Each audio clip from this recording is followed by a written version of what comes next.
बच्चों, चुन्नू मुन्नू, कैसे हैं आप सब? बढ़िया। तो बच्चों, आज हम लोग जो पिछला वाला हमारा एक सेशन था जिसमें हमने 6 क्लास के नीति के दोहे में रहीमदास जी के दोहों के बारे में बात किया था। तो आज हम लोग पढ़ेंगे कबीरदास जी के दोहे। ठीक है बच्चों? तो सब बच्चा लोग बढ़िया हैं, रेडी हैं, तैयार हैं?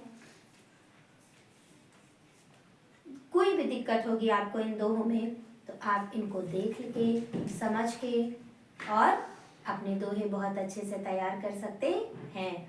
और जब आपको कोई चीज़ समझ में आएगी तो मुझे बहुत खुशी होगी। ठीक है भैया? ओके, तो शुरू करें हम लोग। तो ये हैं नीति के दोहे, कक्षा 6 में जो आपकी हिंदी की पुस्तक है अक्षरा, ठीक है, उसका। तो रहीमदास जी के दोहे हम लोग पिछले वाले पार्ट 1 में कर चुके हैं। ये पार्ट 2 है जिसमें हम लोग कबीरदास जी के दोहे करेंगे। तो सबसे पहले हम लोग ये जान लें कि कबीरदास जी का जन्म हुआ था 1338 में, 1338 ईस्वी में। और एक चीज और जरूरी है बेटा कि कबीरदास जी तो थे, विद्वान थे, लेकिन वो पढ़े लिखे नहीं थे। तो वो अपने भक्ति के दोहे मुंह से गाया करते थे और जो उनके शिष्य थे, मतलब वो लिखते नहीं थे, और उनके शिष्यों ने सुन करके उनका संकलन किया।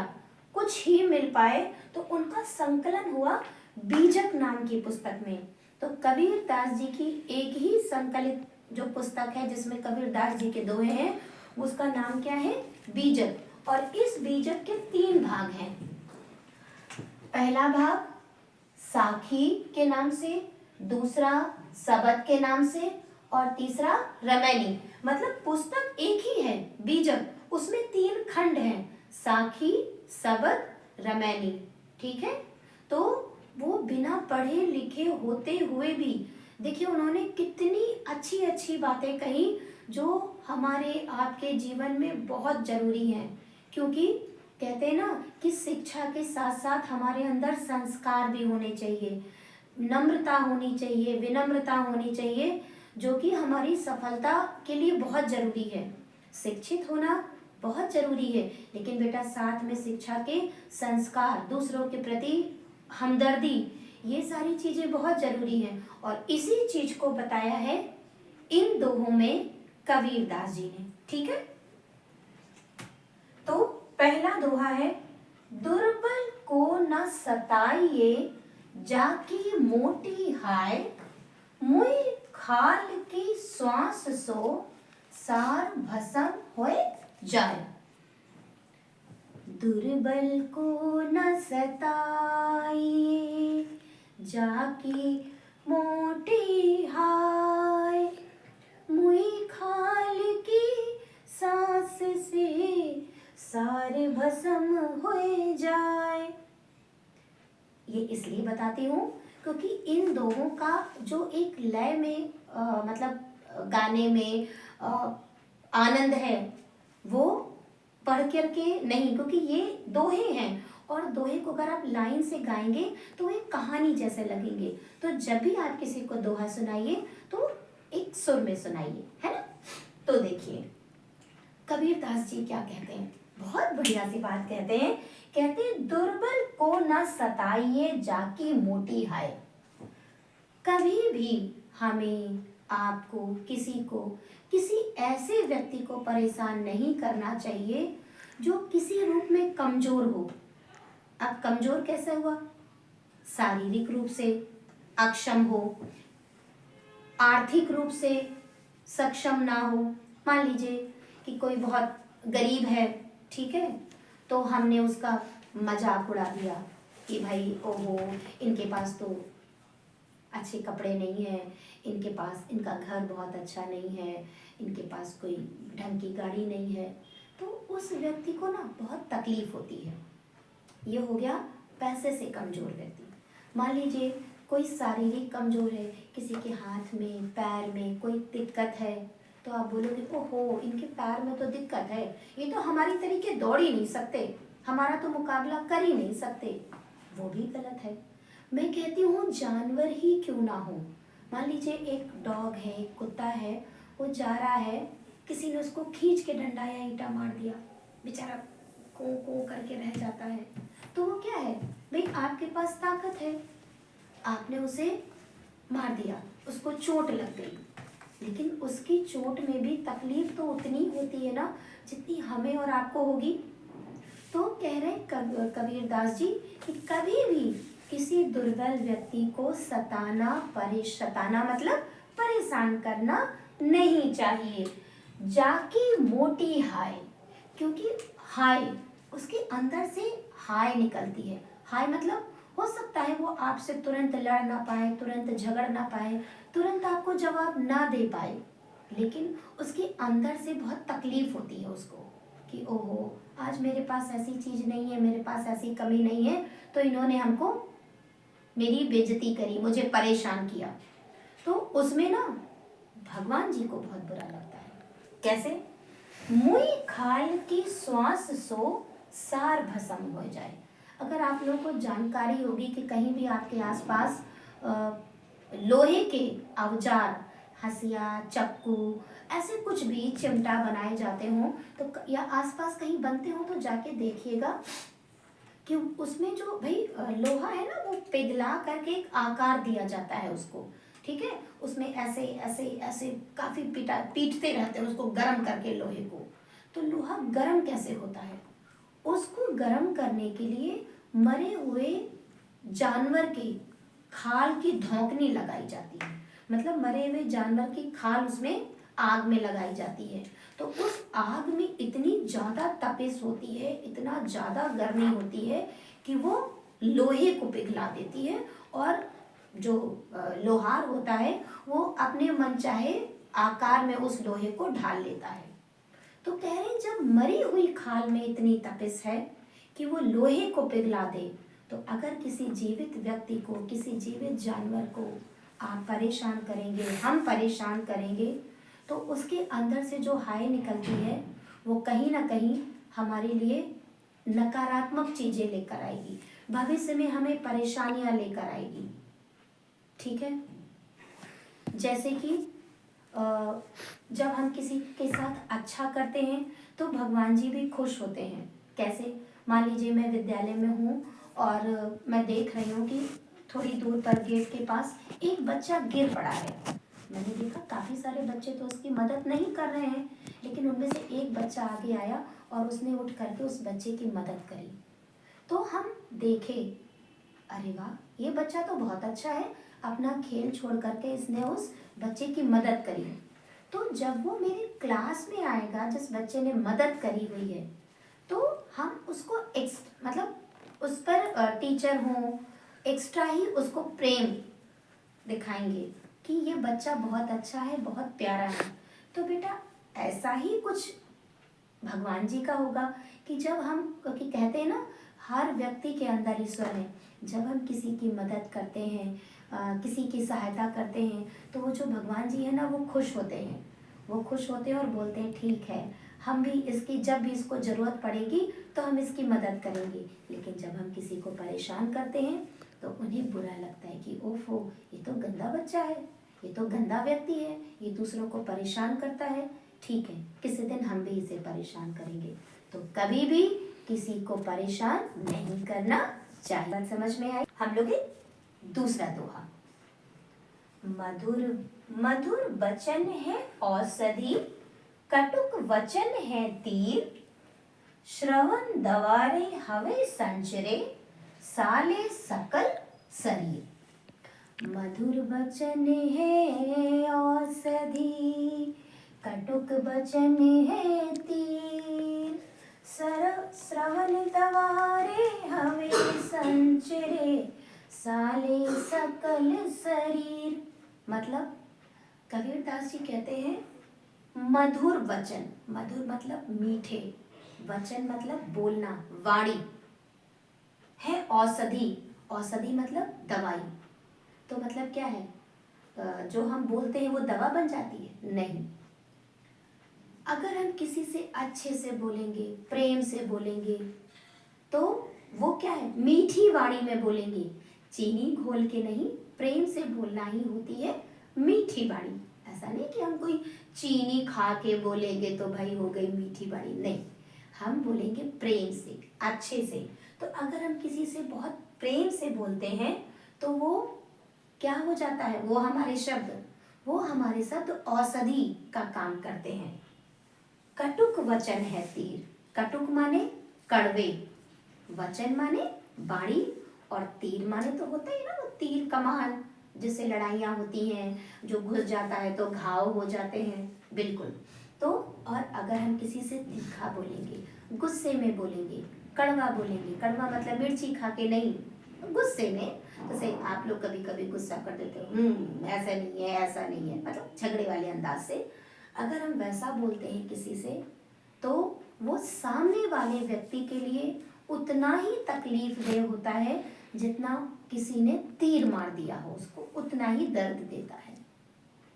श्रवण दवारे हवे संचरे, ये श्रवण माने कान, जिनसे हम सुनते हैं, दवारे मतलब कान के पास, हवे संचरे, एक हम बोलेंगे तो व्यक्ति के कान में, भाई कुछ भी बोलोगे तो मुंह से नाक से तो सुनाई नहीं पड़ेगा, कानों से ही सुनाई पड़ता है। तो सुनते तो हम कानों से ही हैं, लेकिन उस वाणी का, हमारे बोलने के तरीके का प्रभाव साले सकल शरीर, सकल माने पूरे, पूरे शरीर पर पड़ता है। कैसे? अब मान लीजिए आप किसी को, चलो किसी को नहीं, आप घर पे हो और घर में मम्मी लोगों का ज़्यादा ही उदाहरण देते हैं हम, मम्मी ने बोला बेटा हो एक गिलास पानी ला दीजिए, आपने बोला, हो सकता है आपको कोई दिक्कत हो, मैं नहीं ला रहा हूँ या मैं नहीं दे रही हूँ, तो क्या हुआ, मम्मी गुस्सा करेगी ना, गुस्सा करेगी, डांटेगी, हो सकता है एक दो थप्पड़ भी लग जाए, ठीक है, क्यों, उसने सुना कान से, लेकिन उनको पूरी शरीर में वो बोलने का तरीका, उनको गुस्सा आ गया, ओफो ये कैसे बोलता है या ये कैसे बोलती है ना, लेकिन नहीं देना था आपको, हो सकता है आपको कोई तकलीफ हो, कोई दिक्कत हो, मन नहीं है, लेकिन अगर आप ऐसे बोलते कि अरे मम्मी मेरा मन नहीं है, अभी मैं थोड़ी देर में दे रहा हूँ, मेरा सर दर्द है या मुझे तकलीफ है या मैं पढ़ाई कर रहा हूँ, कर रही हूँ, प्यार से बोला आपने, तो ज़्यादा से ज़्यादा क्या होता, गुस्सा नहीं करती, ये कहती अरे सुनते नहीं हो, चलो अच्छा हम ही जाके ले रहे हैं, माने कि, या मान लीजिए अक्सर आप लोग देखते हैं कोई बीमार होता है तो उसको काफ़ी सारे लोग बेटा देखने जाते हैं, और देखने जाके क्या बोलते हैं, भैया कैसे हो तुम, तुम्हारे हाल चाल कैसे हैं, या आपको ही कोई सर दर्द है और अगर मम्मी ने बहुत प्यार से बोला अरे बेटा कैसे हो, मेरी बिटिया कैसी हो, अच्छा आओ आज सर में दर्द है, आओ लेट जाओ आकर के, तो आपको कितना सुकून मिलता है ना, कितना आराम मिल जाता है। तो कहने का मतलब है हमारी वाणी से ही हम किसी को इतना अच्छा कर सकते हैं जैसे हमने किसी को दवा दे दी हो, और उसी वाणी या बोलने के तरीके से हम किसी को इतनी तकलीफ पहुंचा सकते हैं जैसे हमने उसे तीर मारा हो। तो हमेशा अच्छा बोलें, सुंदर बोलें, जब आप अच्छा बोलेंगे तो आप अपने आप ही अच्छे बच्चे और सुंदर बच्चे हो जाएंगे, ठीक है। तो बच्चों अब हम आते हैं तीसरे दोहे पर। बुरा जो देखन मैं चला, बुरा न मिलिया कोय, जो दिल खोजा आपनो, मुझसे बुरा न कोय।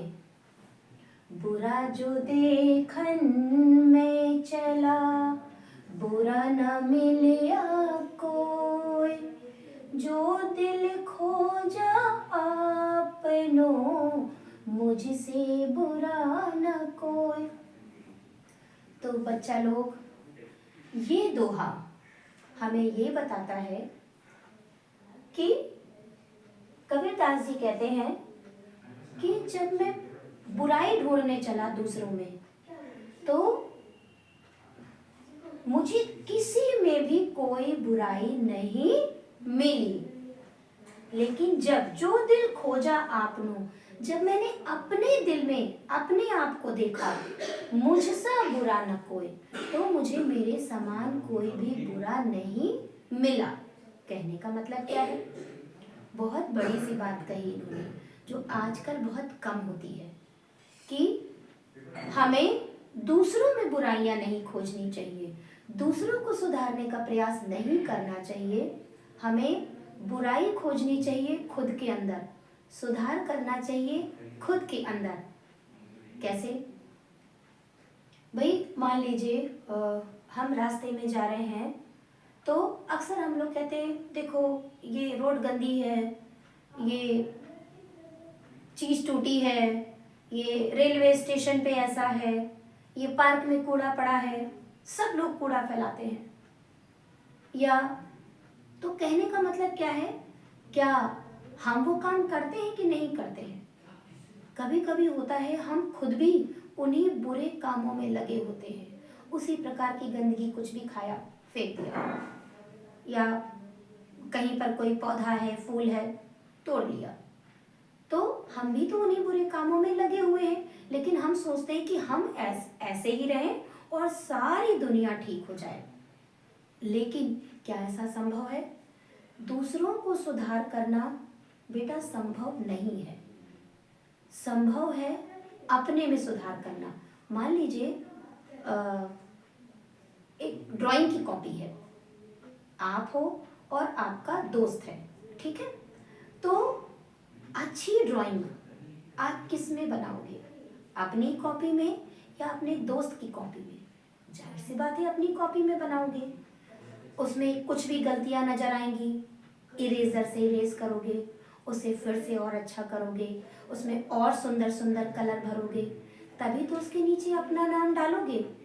मान लीजिए आपके बगल में आपकी सहेली, आपका दोस्त बैठा हुआ है, वो भी एक ड्राइंग बना रहा है, और आप अपनी ड्राइंग पे ध्यान ना दो और आप सारी कमियां, सारी गलतियां अपने दोस्त या अपनी सहेली की ड्राइंग पे बताओ, देखो तुमने ये गलत किया, देखो तुमने पत्ती नहीं सही बनाई, तो वो तो अपनी ड्राइंग सही करता जाएगा मान लीजिए, लेकिन क्या उस ड्राइंग की कॉपी में आपका नाम पड़ जाएगा? नहीं। सुधार करना है तो अपने अंदर करिए। जब हम अपने अंदर सुधार करेंगे तभी तो उसका फायदा हमें मिलेगा।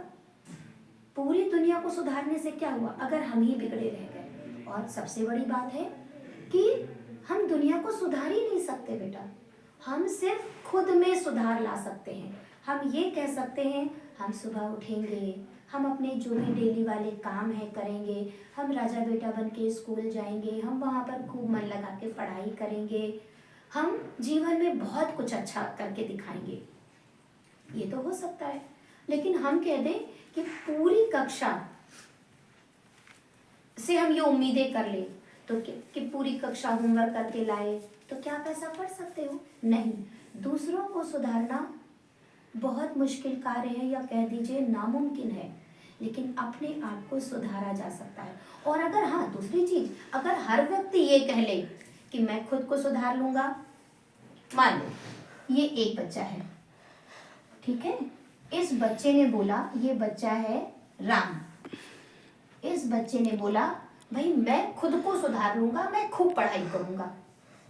दूसरा बच्चा है ये श्याम, इसने बोला मैं भी खूब पढ़ाई करूंगा, मैं भी बहुत अच्छा बनूंगा।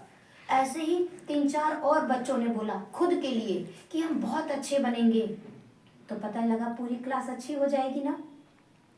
लेकिन अगर ये कह दे कि भाई मैं तो ऐसा नहीं करूंगा, एक काम करो तुम कर लो, तो दूसरों को सुधारा नहीं जा सकता है। तो किसी बुरा जो देखन मैं चला, किसी बुरा न मिलिया कोई। हमें किसी दूसरे में बुराइयां खोजनी नहीं चाहिए, जो दिल खोजा आपने। जब भी हमें मन करे कि हमें सुधार करना है, तो सबसे पहले हमें अपने आप को देखना चाहिए कि क्या हमारे अंदर कोई कमियां हैं, और अगर हमारे अंदर कमियां हैं तो क्या वो सुधारी जा सकती हैं। उन्हें सुधारना संभव है तो बिल्कुल सुधारिए, और इस तरीके से आप जीवन में फिर से सफल हो जाओगे और एक अच्छे बच्चे बनोगे। अगला देखिए, साधु ऐसा चाहिए जैसा सूप सुभाए, सार सार को गई रहे, थोथा दे उड़ाए।